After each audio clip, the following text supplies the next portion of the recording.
Hey, what's the deal? That's your boy Tag from Pro Wrestling Tag. You know what I'm saying? As of this recording, it is 8 p.m. You know what I mean? On February 23rd, 2025. And originally I was going to, do this video about, this rumor that's going around about how The Rock is trying to, he's doing everything in his power to get Triple H fired and, all this other nonsense, which in my personal opinion, I doubt. I doubt because that's the case. He would have done that last year. We heard the same BS last year. You know what I mean? But this video was not about that. You know what I mean? This video is basically about, I decided to call audible. Not too long ago, I heard about the unfortunate passing of Steve Mongo McMichael. And I just want to share my thoughts on him as a performer and everything else. So, I know Steve Mongo McMichael was a beast, with that 1985 Chicago Bears defense. You know what I mean? He was part of that team that won the Super Bowl. And, as a defensive tackle, that dude was nice. That dude was really fucking nice. You know what I mean? And he wanted to get into professional wrestling. He loved pro wrestling so much that he was, able to he was given a chance by WCW.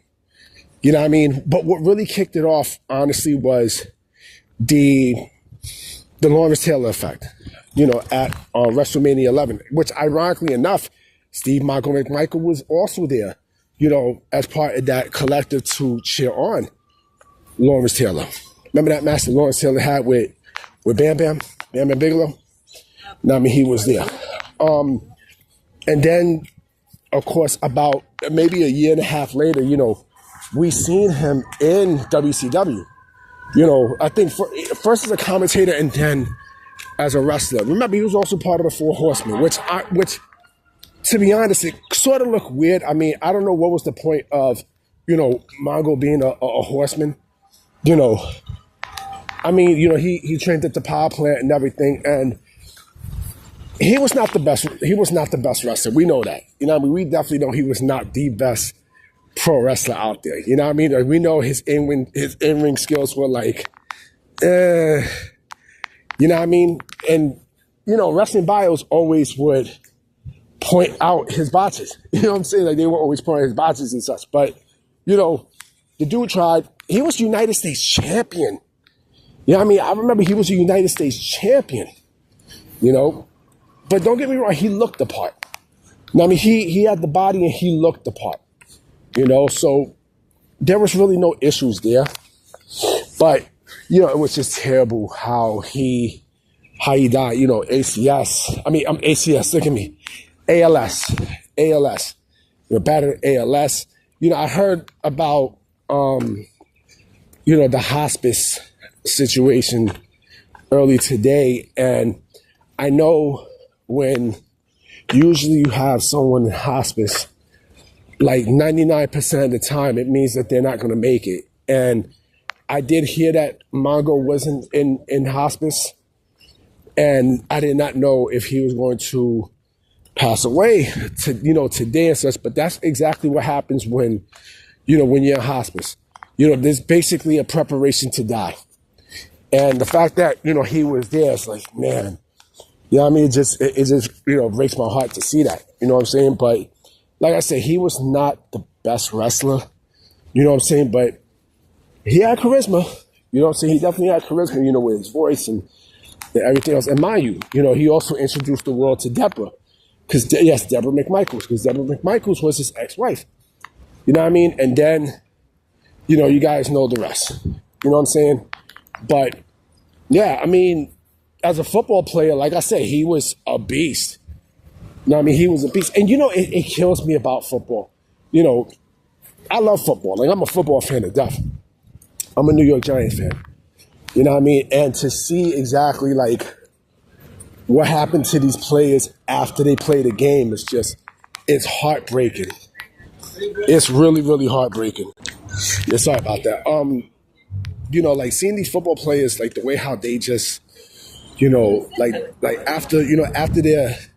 after their career's over, it's like, man, like, it's just, the CTE rates is scary in the NFL. You know what I'm saying? Like, look what happened to Mike Webster. right? For those that don't know, Mike Webster was, a Hall of Famer for the Pittsburgh Steelers, and he had an interview, and the interview was still up, and it was one of the most hardest things to watch because he couldn't remember anything. It was just, it breaks your heart, man. It really breaks your heart, and boxing's like this too, and, unfortunately, pro wrestling is like this. You know what I mean? And, and it's more than just that, And so when I found out about ALS, that he had ALS, I'm like, again, it breaks your heart. It really, really breaks your heart. And, I don't look at, I don't look at pro football the same again. You know what I mean? I don't look at, these sports, these hard-hitting sports the way that I used to growing up. You know what I mean? Because what it does to the head, what it does to the melon, you know what I mean? What it does to the melon is just, it's sad, boy. It is completely sad. You know what I mean? And of course, with Mongo, going into one hard sport to another was just, man. But my thoughts and prayers definitely go out to Mongo, Steve Mongo McMichael. I mean, again, he sort of like paved that way, for football players to get into wrestling in the 90s. I mean, I did make something about Ron Simmons, you know what I mean? But in the 90s, definitely can remember, Kevin Green also had a stint in WCW, And, yeah, but again, it's just heartbreaking to hear what happened to Mongo. And it's like, oh, man. And I'm already like in a not so good mood today anyway. You know what I mean? So just hearing what happened to Steve Mongo McMichael is just heartbreaking. But I'm going to definitely holler at y'all. You know what I mean? I definitely will be coming with some more videos tomorrow for sure. So I'm going to check y'all. Peace.